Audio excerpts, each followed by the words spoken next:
हमारा question number first दिया इसमें क्या बोला कि समीकरण को हल व उत्तर की जांच कीजिए। क्या करना है आपको, ये समीकरण दे रखी है। एवरीवन, आपका एक और नई वीडियो के अंदर स्वागत है। आज हम कक्षा 6 का जो हमारा यूनिट 11 है, ठीक है, उसके अंदर अभ्यास 11 एक एक क्वेश्चनों को सोल्व करें, ठीक है। और इससे पहले क्या है कि आपको कुछ बेसिक चीजें पता होनी चाहिए, ठीक है। और जो इस चैप्टर का नाम है, इस चैप्टर का नाम है समीकरण एक चर में, ठीक है। ये इस चैप्टर क्या दे रखा नाम, समीकरण एक चर में, ठीक है। जो आपका समीकरण होता है इसको इंग्लिश में बोलते हैं इक्वेशन, ठीक है। क्या बोलते हैं, इक्वेशन। इसके बारे में भी आगे बात करेंगे। दूसरी चीज क्या है कि इसमें चर, चर का मतलब क्या होता है, इसको बोलते हैं इंग्लिश में वेरिएबल, ठीक है। इसके बारे में भी हम इस वीडियो के आगे बात करेंगे, ठीक है। उससे पहले इस यूनिट को करने से पहले यूनिट 11 ही है ना, तो यूनिट 11 को करने से पहले आपके कुछ ये छोटे से पॉइंट है, इनके आपको क्लियर होना चाहिए कि इनका मतलब क्या होता है, ठीक है। यानी कि इनका मीनिंग पता होना जरूरी है। चलो पॉइंट नंबर फर्स्ट से स्टार्ट करते हैं। देखो पहला पॉइंट किसने दे रखा, क्या दे रखा, पद। सबसे पहली बात तो आपको ये पता होना चाहिए कि पद क्या होता है, ठीक है। दूसरी बात व्यंजक। चलो तो अपना पॉइंट नंबर फर्स्ट को यहाँ पर लिखते हैं। देखो हम पॉइंट नंबर फर्स्ट लिख चुके कि क्या होता है पद। सबसे पहली बात, ये सारे पॉइंट आप पीछे की एक्सरसाइज अगर आप लगातार फॉलो कर रहे हो तो आप ये सब कुछ पढ़ चुके, ठीक है। तो अगर आप पीछे की वीडियो देखना चाहते हो, उससे पहले 10वें चैप्टर 11वें चैप्टर से पहले 10वां 9वां 8वां सारे तो चैप्टर करा रखे हैं मैंने कंप्लीट। उन सब का मैं इस वीडियो के डिस्क्रिप्शन में लिंक दे दूंगा, वहां से जाकर आप चेकआउट करना, ठीक है। सबसे पहले हम बात करते हैं पद। पद क्या होता है, ठीक है। जैसे कोई संख्या आपके पास ये 2x, ठीक है। और थोड़ी देर के लिए ध्यान समझो, कोई संख्या आपके पास 2z, ठीक है। कोई संख्या है 3y प्लस के 2z, ठीक है। एक संख्या और है कोई 3, एक संख्या है 52, ठीक है। ये सारी कोई दे रखी है आपको संख्या। तो इसमें आपको ये बताना है कि ये कितने पद है। देखो इसमें कितने पद है, इसमें एक पद है, ठीक है। कितने पद है, एक। इसमें कितना पद है, एक पद। एक पद इसमें रहा, एक पद इसमें रहा, ठीक है। अब देखो इसके अंदर कितने पद है, एक पद ये रहा, एक पद ये रहा, तो एक पद ये रहा और एक पद ये रहा। इसके अंदर कितने पद हो गए, दो, ठीक है। और ऐसे ही इसके अंदर कितने पद है, एक पद। कितने पद इसके अंदर, एक पद। और इसके अंदर कितने पद है, इसके अंदर भी एक पद, ठीक है। तो आपको पता लग गया पद। देखो एग्जांपल कोई और भी ले सकते हैं, यानी 3x 2y प्लस के 7z, कुछ भी मान सकते हो x y। तो इसके अंदर कितने पद हो आप बताओ। देखो एक पद तो ये रहा, एक पद ये रहा और एक पद ये रहा, तो टोटल पद कितने हो गए इसके अंदर, 3, ठीक है। आपको इन तीनों को जोड़ दिया तो आपका पद का कॉन्सेप्ट क्लियर हो चुका होगा। आपको पता लगेगा कि पद क्या होता है, ठीक है। ऐसा कोई इक्वेशन दे रखी है 2x प्लस के y, तो आप डायरेक्ट बता दो कि इसमें कितने पद है, एक पद दो पद, ठीक है। पद का कॉन्सेप्ट आपका क्लियर हो चुका होगा। अब दूसरा, इसमें दूसरा पॉइंट इसमें इंक्लूड हो जाएगा। इसमें क्या दे रखा, व्यंजक। पद हो गया, अब व्यंजक। देखो एक ये रहा पद, ये रहा पद, ये रहा पद। कोई आपके पास एक पद तो ये है, ठीक है। और कोई एक पद ये है। तीसरा पद कुछ भी मान लो, जेड मान लो, इनके बीच में प्लस हो चाहे माइनस हो, कुछ भी हो। तो एक पद ये रहा, एक पद ये रहा, एक पद ये रहा, ठीक है। इन्हें तो आप अलग अलग पढ़ोगे तो क्या है, एक पद ये रहा, एक पद ये रहा, एक पद ये रहा, ठीक है। अगर लेकिन आपको तो ऐसे दे रखा तो इसे पूरे को क्या बोलोगे आप, पूरे को बोलते हैं इसको व्यंजक, ठीक है। क्या बोलोगे आप इसको, पूरे को व्यंजक। जो हमारा व्यंजक की डेफिनेशन होती है आप ऐसे बोलोगे, पदों से मिलकर बनी संख्या को व्यंजक कहते हैं, ठीक है। ये क्या है, व्यंजक। इसी प्रकार से इसका नाम भी, इसे भी क्या बोलोगे आप, 3x 2y और z, ये भी क्या है, कोई व्यंजक, ठीक है। क्या है, कोई व्यंजक। तो आपको पद और व्यंजक के बारे में पता लग गया। और भी बहुत सारे एग्जांपल ले सकते हो आप, 2y प्लस के 4z, ऐसे जरूरी नहीं है 2 और y 4z कुछ भी ले सकते हो, ये भी क्या है, व्यंजक, ठीक है। आपका पद और व्यंजक बिल्कुल क्लियर हो गया। अब बात करते हैं सत्य कि सत्य क्या होता है, असत्य क्या होता है, ठीक है। क्योंकि बहुत से बच्चों को कमेंट आ रहा था कि सत्य और असत्य अच्छी तरह से बताओ क्या होता है, ठीक है। देखो अब हम बात करेंगे सत्य के ऊपर, ठीक है। सत्य और असत्य, ये थोड़ा सा अजीब है लेकिन आपको ध्यान से समझना होगा कि सत्य क्या होता है और असत्य क्या होता है, ठीक है। जैसे कोई एग्जांपल दिया, एग्जांपल में मैंने ये बोला, ध्यान से समझना कि 3 में यदि 2 जोड़ दूं, क्या बोला मैंने, 3 में यदि मैं 2 जोड़ता हूं तो 5 आ जाता है। यानी कि यहां पर लिख लो कि मैं 3 में यदि 2 जोड़ता हूं, ठीक है। क्या जोड़ रहा हूं, 2, तो हमारा कितना आ जाता है, 5, ठीक है। तो 3 और 2 5, 5 ही आ गया। तो बात क्या है, ये सत्य, ठीक है। इसे आप क्या बोलोगे, सत्य। वहीं पर दूसरी बात मैं बोलता हूँ कि 3 में 3 जोड़ो, क्या बोलता हूँ मैं याद की बात, कि 3 में 3 जोड़ता हूँ और मेरे पास कितना आ जाता है, 9, ठीक है। कितना आ जाता है मेरे पास, 9। क्या ये बात सत्य है क्या, कि 3 में अगर हम 3 जोड़ते 9 आएगा, नहीं आएगा, नहीं आएगा ना। तो इसको आप बोलोगे असत्य, ठीक है। क्या बोलोगे आप इसको, असत्य, ठीक है। आपको सत्य और असत्य दोनों के बारे में पता लग गया। सत्य का मतलब, जैसे कि मैं बोल रहा हूँ कि ये हमारी 2 उंगली है, तो हकीकत में 2 है ना, एक है 2, तो बात क्या है, सत्य। अगर मैं बोलता हूँ कि हमारे हाथ में, इस हाथ में 6 उंगलियां है, लेकिन इसमें कितनी है, 1 2 3 4 5, इसमें तो ओनली 5 है, तो बात क्या हो गई, असत्य। ठीक है, सत्य और असत्य के बारे में पता लग गया आपको। मैं बोलता हूँ कि मेरी 3 आंखें हैं, लेकिन मेरी कितनी आंखें हैं, असल में 2। तो बात में क्या बोल रहा हूँ, मैं असत्य बोल रहा हूँ। ठीक है, और एग्जाम्पल और ले सकते हो आप कि मैं 3 में यदि 2 जोड़ता हूँ, सॉरी मैं 3 में से यदि 2 घटाता हूँ तो मेरे पास 1 बच जाता है। 3 में 2 जाकर 1 बच गए, तो बात क्या हो गई हमारी, सत्य। ठीक है, आपको सत्य और असत्य में मेरे हिसाब से कोई भी डाउट नहीं बचा होगा। ठीक है, लेकिन एक चीज हो जाती है, उसका क्या बोलते हैं आप, संभावना। ठीक है, क्या बोलते हैं आप उसको, संभावना। देखो हमने सत्य और असत्य भी क्लियर कर दिया, अब बात करते हैं संभावना। संभावना क्या होती है, ठीक है, संभावना। संभावना का मतलब, जैसे कोई एग्जांपल लिया हमने, एग्जांपल कैसा लिया, मैं ये बोलता हूँ कि जो आज मैच चल रहा है उसमें टीम इंडिया जीतेगी। ठीक है, लेकिन ऐसा जरूरी तो नहीं है ना कि टीम इंडिया जीते, टीम इंडिया हार भी सकती है और जीत भी सकती है, लेकिन उसमें क्या है, संभावना। तो संभावना इसी प्रकार से, कोई एग्जाम्पल है, मैं बोल रहा हूँ कि कल को बारिश होगी, क्या बोल रहा हूँ मैं, कल को बारिश होगी, लेकिन ऐसे जरूरी थोड़ा ही नहीं है कि बारिश हो, और ऐसा भी नहीं है कि ना हो भी सकती है और हो भी नहीं सकती, तो क्या होगी, संभावना। ठीक है, ऐसा ही बोल सकते हो संभावना। संभावना का मतलब जैसे कि बारिश होना, बारिश होना का संभावना, में बोलता हूँ कि कल की बारिश हो जाए, हो भी सकती है और नहीं भी हो सकती। ऐसे में बोल रहा हूँ कि मेरी ये वीडियो वायरल हो जाए, इसकी भी संभावना ही है, जरूरी नहीं है कि वायरल हो, और ऐसा भी जरूरी नहीं है कि वायरल ना हो। ठीक है, कुछ भी हो सकता है, तो इसको आप बोलते हो संभावना। ठीक है, क्या बोलते हैं इसको आप, संभावना। देखो हमने पद, व्यंजक, सत्य, असत्य और संभावना के बारे में क्लियर कर ली। अब बात करते हैं अपने मेन टॉपिक, चर और अचर। इन्हें भी हम पीछे पढ़ चुके, चर किसे बोलते हैं, अचर किसे बोलते हैं। ठीक है, तो अब हम बात करेंगे चर और अचर के बारे में। देखो अब हम बात करेंगे अचर और चर की। ठीक है, मैं जल्दी से जल्दी कोशिश कर रहा हूँ कि आपका ज्यादा समय बेकार ना हो। ठीक है, देखो सबसे पहली बात, अचर। अचर मैं ऐसे बता देता हूँ जिनकी वैल्यू फिक्स हो, जैसे 1 2 3 4, कुछ भी हो जाता है नंबर। ठीक है, कहाँ तक जाएंगे, इनफाइनाइट तक। इसका मतलब क्या होता है कि 1 2 3 4 5 6 7 8 करोड़, 1 करोड़ 10 करोड़, उससे आगे अनंत तक चलते जाएंगे। ठीक है, जिनका कोई अंत नहीं, उन्हें बोलोगे अचर। थोड़ी देर के लिए अभी आपको बस 1 मिनट में चरो और अचर का कॉन्सेप्ट भी आपका अच्छी तरीके से क्लियर करा दूंगा। ठीक है, और बात आती है चर। चर क्या होता है, ठीक है, जैसा आपने अज्यूम किया कि कोई आपके खेत में कोई या कहीं पर भी कोई पेड़ लगाए। ठीक है, क्या है, कोई पेड़, और मैं बोल रहा हूँ कि उस पर कुछ आम लगे, क्या लगे उस पर, कुछ आम। ठीक है, क्या लगे हैं उस पेड़ पर, कुछ आम, कुछ आम।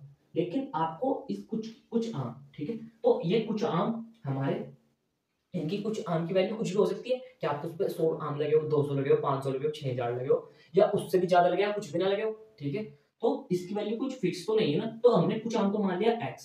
ठीक है, हमने कुछ आम को मान लिया x, तो यहाँ पर x का मान कुछ भी हो सकता है, हमें नहीं पता कि आम 100 लगे हो, 200 लगे हो, 300 या 500 या 1000। ठीक है, तो जो चीज की वैल्यू हमको नहीं पता, उनकी वैल्यू हम कहाँ मान लेते हैं, x। जरूरी है कि आप x ही मान लो। ठीक है, और भी एग्जांपल ले सकते हो। ठीक है, देखिए जैसा कि एक एग्जांपल और ले लेते हैं हम, कि जैसे कि हमारे पास जो हमारे नेता थे अकबर। ठीक है, अकबर, अकबर बीरबल सुना होगा आपने कहानी में। जो अकबर थे, अकबर, उनके पास बहुत सारा पैसा था, क्या था उनके पास, बहुत सारा पैसा। तो पैसे को आपने क्या मान लिया, उस पैसे की वैल्यू मान लिया आपने वाई।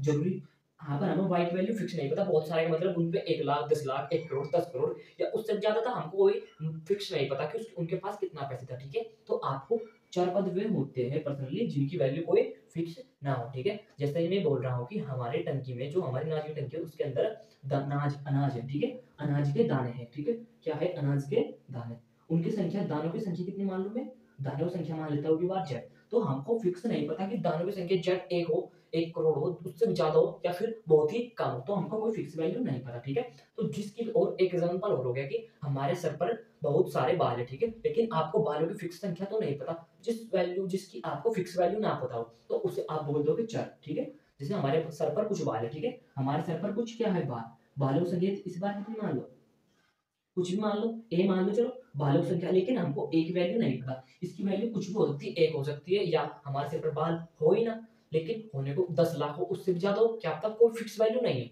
तो जिनकी वैल्यू निश्चित, जिनका मान निश्चित नहीं होता, उन्हें आप बोलते हो चर। ठीक है, यानी कि एक्स वाई जेड, और ऐसे और जरूरी नहीं एक्स वाई जेड मान लो, और भी सब मान लो। ठीक है, तो उन्हें बोलोगे आप चर, चर पद। और चर पद को इंग्लिश में बोलते हैं वेरिएबल। ठीक है, क्या बोलते हैं इनको, वेरिएबल, पता लग गया आपको, वेरिएबल। ठीक है, अब अचर वैल्यू भी होती है जिनका मान फिक्स होता है, जैसे मैं बोल रहा हूँ कि 1 और 1 2 होते हैं, 1 और 1, 1 और 1 कितने होते हैं, 2।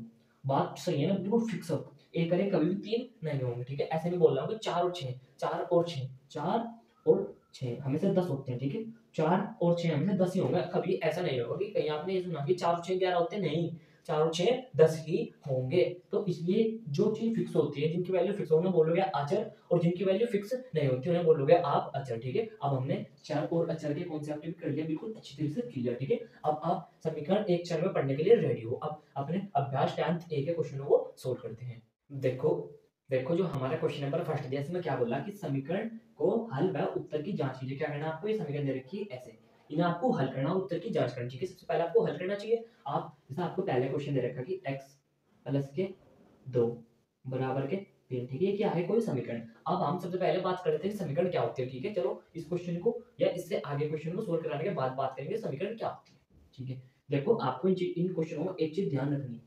सबसे पहले था आप पे एक चीज ध्यान चाहिए कि प्लस प्लस प्लस और माइनस माइनस बी प्लस। ठीक है, याद करने का तरीका देखो कि plus plus plus minus minus B plus, मतलब ये है कि जो same plus plus B plus और minus minus B plus, plus plus plus और माइनस माइनस प्लस और minus plus minus plus minus minus different, अलग माइनस प्लस अलग अलग तो बैठेंगे, अलग अलग तो बैठेंगे। देखो सेम प्लस प्लस सेम जुड़ गए, माइनस माइनस सेम तो जुड़ गए। ठीक है, यानी plus plus plus minus minus plus, plus minus minus minus plus minus. अब ये क्वेश्चन करना आपको। ठीक है, इसमें इसका मतलब क्या है, बराबर। क्या है इसका मतलब, बराबर।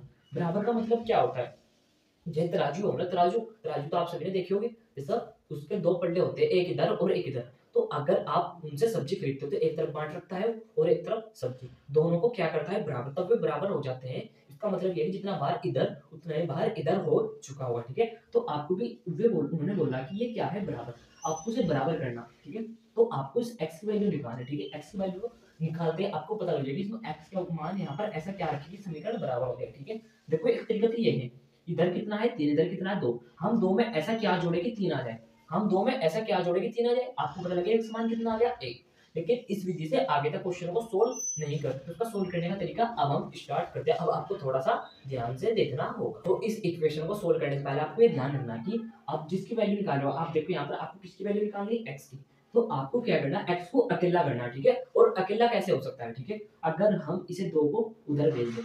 देखो आप पहले देखो, अगर हम 3 को इसे इधर भेज देते हैं, यानी इसे गायब कर देते, तो क्या x अकेला हो जाएगा, नहीं। अगर हम इसे 2 को इधर भेज दे, इस 2 को इधर भेज दे, तो देखो यहाँ पर x अकेला हो गया कि नहीं, बराबर से इधर अकेला हो गया। तो आपको क्या करना है, इस 2 को इधर भेज दिया। ठीक है, और इधर भेजना बराबर से, और बराबर से इधर। ठीक है, यानी क्या है, कोई बराबर इधर की संख्या हमने इधर भेज दी और इधर की इधर। तो आपको एक बात ध्यान रखनी, जैसा हम बराबर, ये कोई संख्या इधर है और इसे हमको एक संख्या इधर है। ठीक है, हमको इसे इधर ले जानी, तो जब संख्या इधर या इधर से इधर जाएगी, तो जो भी उस पे साइन लग रहा है वो साइन चेंज हो जाएगा। ठीक है, बस ये याद रखना आपको, साइन बदल जाएगा। बस एक छोटी सी लाइन याद रखो, साइन बदल जाएगा। जैसे जैसे बहुत सारे क्वेश्चन करेंगे आपको बिल्कुल प्रैक्टिस हो जाएगी, इस बात की गारंटी मेरी है। ठीक है, ऐसे देखो क्वेश्चन है, आपने क्या किया कि इसे 2 को अगर हम इधर लाते हैं तो x अकेला रह जाता है, यहाँ पर कितना रह गया x। ठीक है, हमने 2 को इधर भेज चुके हैं, यहाँ पर रह गया x।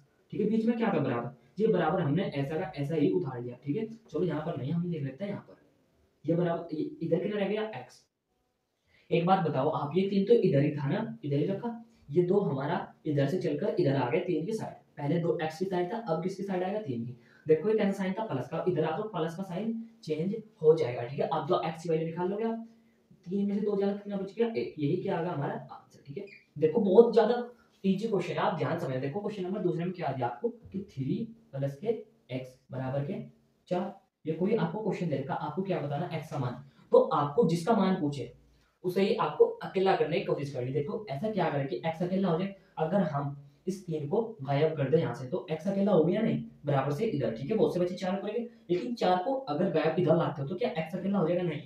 अगर आप इसे 3 को इधर ले जाते हो, देखो गायब हो गया नहीं, तो x क्या रह जाता है यहाँ पर अकेला। हमने क्या किया कि इसे 3 को इधर भेज दिया। ठीक है, यहाँ पर कितना बच जाएगा, फिर जब ये 3 उधर चला गया तो यहाँ पर रह गया x। हमने x ऐसा कैसे रख लिया, ये वाला बराबर हमने सेम ऐसा का ऐसा ही उतार दिया। इधर कितना था पहले, 4, कितना था इधर पहले, 4 रखते हैं यहाँ, और ये 3 इधर आ गया। एक एक बात और ध्यान रखो, जिसके आगे कोई भी साइन नहीं तो उसके आगे प्लस होता है। ठीक है, ये बात आपको हमेशा याद रखनी। जैसे कोई संख्या आपके पास 70 लिख रही है, कोई संख्या लिख रही है 35, और कोई संख्या लिख रही है 3, कुछ भी मान सकते हो आप, तो जिसके आगे कोई साइन नहीं होता उसके आगे प्लस होता है। ठीक है, यानी कि यहाँ पर भी कितना हो गया प्लस, यहाँ पर भी प्लस, यहाँ पर भी प्लस, सिवाय जीरो, क्योंकि जीरो का आगे ना ही तो प्लस होता ना ही माइनस होता। ठीक है, यानी कि जीरो से अलग नॉन नेगेटिव नंबर कुछ भी जिसका कोई साइन होता है उसके आगे क्या होता है, प्लस। ठीक है, देखो प्लस का चिन्ह इधर आकर कैसा हो गया, -3।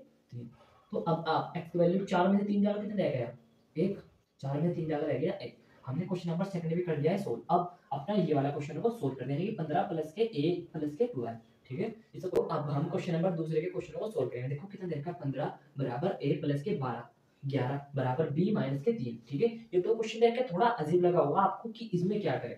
आपको मैंने सिंपली एक बात ध्यान रखना है, आपको जिसकी वैल्यू निकालनी है उसे अकेला करना है, ठीक है। बराबर से इधर या इधर, देखो इसमें कितना 15 और प्लस के a प्लस के 12, ठीक है। इसे ये है a। अब ऐसा क्या करें इस क्वेश्चन में कि a अकेला हो जाए, ठीक है। ध्यान से देखो, अगर मैं 15 को इधर भेज दूं, गायब कर दूं, तो क्या a अकेला हो जाएगा? नहीं। अगर मैं इसे 12 को गायब कर देता हूं यहाँ से, तो a बराबर से इधर अकेला हो गया, इधर या इधर, तो a अकेला हो गया ना यहाँ पर। देखो अगर हम इसे 12 को गायब करते, हमने क्या किया, इस 12 को गायब, तो a बराबर से इधर अकेला हो गया नहीं। तो हमने क्या किया, 12 को हमने अब की बार इधर भेज दिया, ठीक है। भेज दिया, बीच में बराबर तो ऐसे ही, पहले कितना था यहाँ पर 15, कितना था यहाँ पर 15, और ये 12 भी इधर आ गया, इधर आ गया। पहले कैसे था प्लस का, अब इधर आकर कैसा हो गया माइनस का, और इधर कितना रह गया। क्योंकि हमें क्या करना, सिंपली जिसकी वैल्यू निकालनी है उसे आप अकेला कर दो, ठीक है। देखो हमने a को अकेला कर दिया, यहाँ पर एक हमने 12 को उधर भेज दिया, ठीक है।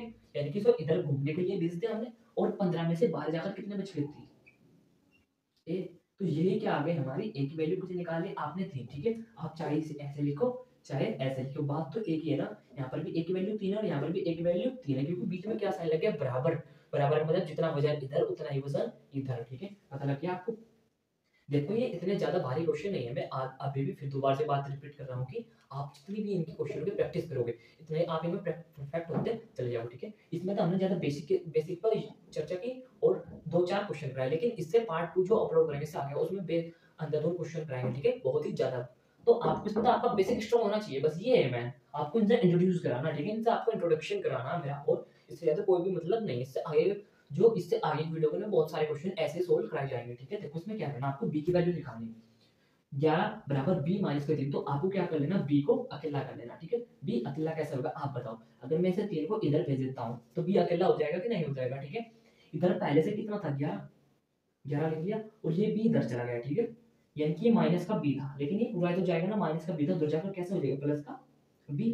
इधर कितना बच गया आपका 3, सॉरी इधर बच गया आपका b, ठीक है। और 11 और 3 कितने हो जाते हैं, 14, बराबर के हो गया b। b की वैल्यू निकाल दी आपने, कितनी आई 14। वही बात आती है कि इधर और इधर दोनों तरफ बराबर है, तो आप चाहे ऐसे लिख सकते हो चाहे आप ऐसे लिख सकते हो, ठीक है। ये आ गया इसका आंसर, ये इसका आ गया आंसर, ठीक है। और भी बहुत सारे क्वेश्चन को सोल्व कर सकते हो, ठीक है। लेकिन अभी हम प्लस और माइनस की बात करें, ठीक है। यानी कि हम सिंपल क्वेश्चन के बारे में इस वीडियो में डिस्कस कर रहे हैं। एक और क्वेश्चन आपके पास कि 9 प्लस के y बराबर 10, आपको y की वैल्यू निकालनी है, तो कैसे निकालोगे, ऐसा क्या करके y अकेला रह जाएगा। अगर हम इस 9 को इधर भेज दें तो y अकेला रह जाएगा कि नहीं। यहाँ पर रह गया y, ये बीच का बराबर ऐसे, इधर कितना 10, ये 9 इधर जाकर हो गया माइनस के 9, तो y का मान कितना निकाले आपने, 10 में से 9 जाकर गए 1, ठीक है। क्वेश्चन ये हो गया सॉल्व। अब कोई क्वेश्चन ऐसे है कि 10 माइनस के नहीं 10 प्लस के y बराबर 15, आपको y की वैल्यू निकालनी है। y की वैल्यू कैसे निकालोगे आप ये बताओ आप जरा। अगर आप इसे 10 को इधर भेज देते हो तो y अकेला रह जाएगा कि नहीं, तो यहाँ पर रह गया y,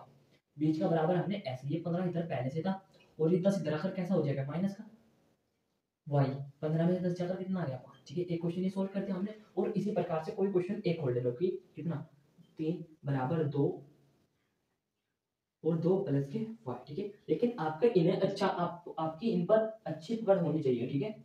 क्योंकि अगर आपके प्लस माइनस माइनस प्लस में दिक्कत होगी तो फिर आपको आने वाले क्वेश्चन में बहुत सारी दिक्कतों का सामना करना पड़ेगा, ठीक है। और इनका एक मैं वीडियो का लिंक दे दूंगा, वहां से कर आप चेक आउट करना, प्लस माइनस का आप बिल्कुल अच्छे डिटेल में वीडियो मिल जाएगी, उससे आपका प्लस माइनस बिल्कुल अच्छा हो जाएगा, ठीक है। देखो 3 बराबर 2 माइनस y, आपको y का मान निकालना। ऐसा क्या करें कि y अकेला रहे, अगर मैं इसे 2 को इधर भेज दूं तो y अकेला रह जाएगा कि नहीं। तो ये 3 तो इधर ही था और ये 2 भी इधर ही आ गया, इनके प्लस का था माइनस हो गया, क्योंकि जिसके कोई साइन उसके आगे प्लस होता है, ठीक है। प्लस का बराबर माइनस, बीच में ये वाला बराबर हमने ऐसा कैसे इधर कितने रह गए y, तो 3 में 2 ज्यादा 1, y का मान कितना निकाल लिया आपने वे, ठीक है। आज की वीडियो में बस इतना ही। अगर आपका कोई भी डाउट रहा हो तो आप कमेंट में बता सकते हो, ठीक है। वो पार्ट 2 में आपका डाउट का सॉल्यूशन प्रोवाइड करा जाएगा, ठीक है। Thank you for watching my video.